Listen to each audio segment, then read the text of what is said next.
Estados Unidos acaba de entregar a México otros 6 fugitivos y uno de ellos está vinculado a una organización narcoterrorista. Hace unos momentos, el embajador de Estados Unidos en México, Ronald Johnson, publicó el siguiente mensaje. Dice así: nuestra cooperación, impulsada por el presidente Donald Trump y la presidenta Claudia Sheinbaum, envía un mensaje claro a los delincuentes. Serán capturados y rendirán cuentas. Lo confirmó el propio embajador estadounidense en México, Ronald Johnson, en un mensaje publicado en su cuenta oficial. Dijo que en días recientes las autoridades de su país pusieron a estos 6 hombres en manos de la justicia mexicana y que enfrentan cargos por delitos graves, homicidio, delitos relacionados con armas de fuego y, en uno de los 6 casos, un vínculo con una organización que Washington califica como narcoterrorista. Lo que todavía no se sabe es casi tan importante como lo que sí se sabe. Johnson no reveló los nombres de los 6 hombres, no dijo en qué estados de México enfrentarán proceso y tampoco precisó cuál es la organización narcoterrorista a la que estaría ligado uno de ellos. Esa pieza que falta es, justamente, la que puede cambiar la dimensión completa de esta historia en las próximas horas. Pero para entender por qué esta entrega no es un hecho aislado, hay que mirar apenas 2 días atrás. El 16 de agosto, el mismo embajador anunció otra entrega, esta vez de 3 fugitivos, devueltos a México en el transcurso de una sola jornada. Uno de ellos era señalado como integrante del cártel de Jalisco Nueva Generación, requerido en Guanajuato por un delito relacionado con armas de fuego. Otro estaba pedido por homicidio en Zacatecas, el tercero por fraude. Eso significa que en menos de una semana, Estados Unidos ya devolvió a 9 hombres buscados por la justicia mexicana. 9 fugitivos en 5 días. Y ese ritmo no es casualidad. Forma parte de una política que Washington ha ido acelerando desde el arranque de la segunda administración de Donald Trump, con la cooperación explícita del gobierno de Claudia Sheinbaum. El dato clave detrás de todo esto tiene nombre y fecha. El 20 de febrero de 2025, el Departamento de Estado de Estados Unidos designó formalmente a 8 organizaciones criminales como terroristas extranjeras y como terroristas globales especialmente designadas. En esa lista entraron el Cártel de Sinaloa, el Cártel de Jalisco Nueva Generación, el Cártel del Noreste, el Cártel del Golfo, Cárteles Unidos y la Nueva Familia Michoacana, además del Tren de Aragua, de origen venezolano, y la Mara Salvatrucha, de origen centroamericano. Esa designación no es simbólica. Cambia por completo el tipo de herramientas legales, financieras y, según analistas consultados en su momento por medios internacionales, hasta militares que Washington puede usar contra los integrantes de estos grupos, dentro y fuera de territorio estadounidense. Es la misma categoría legal que Estados Unidos utiliza contra células terroristas internacionales, y su aplicación a cárteles mexicanos representa un cambio de paradigma respecto a cómo se había perseguido tradicionalmente al narcotráfico. Por eso, cuando el embajador dice que uno de los 6 nuevos fugitivos está vinculado a una organización narcoterrorista, la pregunta que queda en el aire es evidente. ¿Es otra vez el CJNG? ¿O es otro cártel el que acaba de sumarse a esta categoría en un caso concreto? Todavía no hay respuesta oficial. Si quieres seguir de cerca este tipo de noticias sobre seguridad y crimen organizado en México, suscríbete al canal y cuéntame en los comentarios qué cártel crees que está detrás de este nuevo caso. Seguimos con la historia. La designación de organizaciones narcoterroristas no se ha quedado en el papel. En junio de este año, el Departamento de Justicia de Estados Unidos presentó cargos formales contra 4 presuntos integrantes del CJNG que habían sido detenidos en República Checa. Entre ellos figuran Edgar Alejandro López Velasco y Noé Díaz Jiménez. Las acusaciones incluyen narcoterrorismo, tráfico de drogas y gestiones para adquirir armamento pesado, entre ellas ametralladoras, lanzacohetes y morteros, a cambio de fentanilo y metanfetamina. 2 de los 4 ya comparecieron ante un tribunal federal en Tampa, Florida. Eso da una idea de hasta dónde está dispuesto a llegar Washington con esta etiqueta legal. No se trata solamente de deportar fugitivos, se trata de perseguir estructuras completas, en distintos países, bajo un marco legal pensado originalmente para el terrorismo internacional. Y ese marco legal tiene un antecedente que preocupa a varios gobiernos de la región. La misma designación de organización narcoterrorista fue utilizada por Washington contra estructuras vinculadas al gobierno de Venezuela, en un caso que derivó en una acción militar directa sobre Caracas para intentar detener a Nicolás Maduro, señalado también por delitos de narcotráfico y corrupción. Ese antecedente es justamente el que ha generado debate entre especialistas en seguridad sobre qué tan lejos podría llegar Estados Unidos si decide aplicar el mismo criterio contra estructuras del crimen organizado que operan en territorio mexicano. De momento, ningún funcionario ha planteado públicamente una acción de ese tipo contra México, pero la sola existencia de ese antecedente convierte cada nueva mención a un vínculo narcoterrorista, como la de esta semana, en una noticia que merece seguimiento cercano. Y ahí es donde el caso de los 6 fugitivos entregados esta semana adquiere otra dimensión. Si la persona vinculada a una organización narcoterrorista resulta tener un perfil operativo relevante, este caso podría dejar de ser una simple entrega de rutina y convertirse en parte de esa ofensiva legal más amplia contra los cárteles mexicanos. Por ahora, sin embargo, hay que ser precisos con lo que está confirmado y lo que todavía no. Está confirmado que Estados Unidos entregó a 6 hombres a México en días recientes. Está confirmado que enfrentan cargos por homicidio y por delitos relacionados con armas de fuego.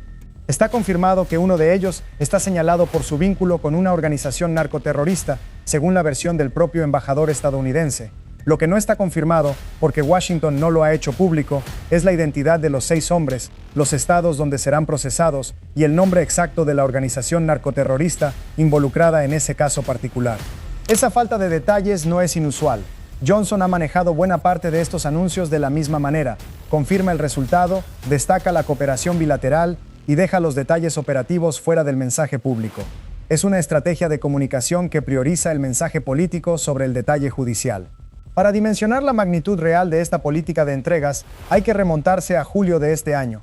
En ese momento, el embajador informó que, desde enero de 2025, las autoridades estadounidenses habían localizado en territorio de Estados Unidos a más de 450 prófugos buscados por la justicia mexicana. De ese total, más de 300 ya habían sido entregados a México para enfrentar procesos penales. Entre los delitos que motivaron esas búsquedas, Johnson mencionó homicidio, abuso y trata de personas. Un mes antes, en junio, el propio Johnson había anunciado la transferencia de 313 personas buscadas por México durante lo que va de la administración Trump. Es decir, la entrega de esta semana no es un hecho excepcional, es la continuación de un mecanismo que ya lleva más de un año funcionando y que ambos gobiernos han convertido en una de las piezas centrales de su relación bilateral en materia de seguridad. Desde el lado mexicano, el gobierno de Claudia Sheinbaum ha respaldado públicamente esta dinámica de cooperación, presentándola como parte de una estrategia conjunta contra el crimen organizado. Del lado estadounidense, la narrativa oficial insiste en que estas entregas envían una señal clara a los delincuentes. La frontera ya no funciona como refugio, y la cooperación, según el propio embajador, también funciona en sentido inverso. En el mismo periodo en que se anunció la entrega de los 6 fugitivos, Johnson destacó la detención en Jalisco de un hombre identificado como Jorge Luis, alias Coke, buscado por autoridades estadounidenses desde septiembre de 2023 por el asesinato de una persona a la que, según la acusación, apuñaló en varias ocasiones antes de deshacerse del cuerpo. El caso también incluye señalamientos por tortura, mutilación, robo y una conspiración contra un familiar de un policía estadounidense.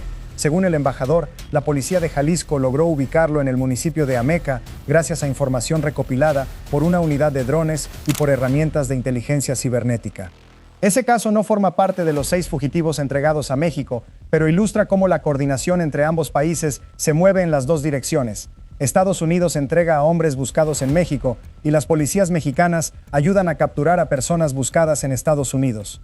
Es, en resumen, una relación de intercambio constante de información entre agencias de los dos países, que en los últimos meses ha producido resultados casi semanales. Pero no todas las voces coinciden en que este mecanismo sea garantía de resultados judiciales sólidos. Analistas que siguen de cerca la política de seguridad binacional han advertido que la falta de información pública sobre nombres, cargos exactos y procesos judiciales dificulta que organizaciones civiles y periodistas puedan verificar de forma independiente qué ocurre después de cada entrega. La pregunta que suele quedar abierta en estos casos es qué tan sólida es la evidencia detrás de cada señalamiento, especialmente cuando se trata de un vínculo con una organización narcoterrorista, una acusación que en el sistema legal estadounidense conlleva consecuencias mucho más severas que un delito común. Es una tensión real. Por un lado, el gobierno estadounidense necesita mostrar resultados concretos frente a la presión política interna sobre el combate al narcotráfico. Por otro lado, especialistas en derecho y derechos humanos han señalado en el pasado que la designación de cárteles como organizaciones narcoterroristas abre la puerta a un uso más amplio de herramientas de inteligencia, sanciones financieras y potencialmente acciones militares directas contra objetivos en territorio mexicano, algo que ha generado debates sobre soberanía entre autoridades y analistas de ambos países desde que la designación entró en vigor. Ese debate no es exclusivo de México. Cuando se anunció la designación en febrero de 2025, gobiernos de otros países de la región, incluido Canadá, decidieron sumarse a listas similares de organizaciones terroristas, en parte para evitar fricciones comerciales con Washington. Eso muestra que la etiqueta de narcoterrorismo dejó de ser un asunto exclusivamente jurídico para convertirse también en una herramienta de presión diplomática y económica, algo que distintos analistas han subrayado al explicar por qué gobiernos de toda la región han reaccionado con cautela ante cada nueva mención de esta categoría. En ese contexto más amplio es donde hay que ubicar el anuncio de esta semana. No es solamente una nota sobre 6 hombres devueltos a México, es una pieza más de una política migratoria y de seguridad que combina deportaciones, extradiciones, sanciones financieras y, en el fondo, una discusión todavía abierta sobre los límites de la cooperación entre ambos países frente al crimen organizado. De momento, no hay indicios de que este caso particular de los 6 fugitivos esté relacionado con ese debate más amplio sobre acciones militares. Es, hasta ahora, un caso de cooperación judicial tradicional: captura en territorio estadounidense, verificación de identidad y entrega a las autoridades mexicanas para que enfrenten los procesos que tienen pendientes. Lo que sí queda claro es que la maquinaria binacional de captura y entrega de fugitivos sigue funcionando a un ritmo sostenido. 9 hombres devueltos en menos de una semana, más de 300 en lo que va del año. Y una cifra de referencia, la de los más de 450 localizados desde enero de 2025, que sigue marcando el tamaño real del problema: la cantidad de personas buscadas por la justicia mexicana que durante años encontraron en Estados Unidos un lugar donde pasar desapercibidas. Cada entrega, vista de forma aislada, puede parecer un anuncio más entre decenas de publicaciones similares del embajador Johnson, pero vistas en conjunto, estas cifras dibujan una política de Estado sostenida, con el respaldo simultáneo de 2 gobiernos que, en otros temas, no siempre coinciden. La pieza que falta ahora es saber quién es exactamente el 6º hombre, el que Washington vincula con una organización narcoterrorista. Si se confirma que se trata de otro operador del CJNG, o si aparece el nombre de otro cártel distinto en esta lista, la historia podría escalar rápidamente, tal como ocurrió apenas 2 días antes con el caso de Guanajuato. Por ahora, la cooperación sigue firme, los números siguen subiendo, y la pregunta sobre la identidad de ese 6º fugitivo queda abierta para las próximas horas. Si te interesa seguir esta historia y otras relacionadas con seguridad y crimen organizado en México, suscríbete al canal para no perderte las actualizaciones. Y cuéntame en los comentarios, ¿crees que estas entregas de fugitivos realmente están debilitando a los cárteles o son sobre todo un mensaje político entre los gobiernos de Trump y Sheinbaum? Nos leemos abajo.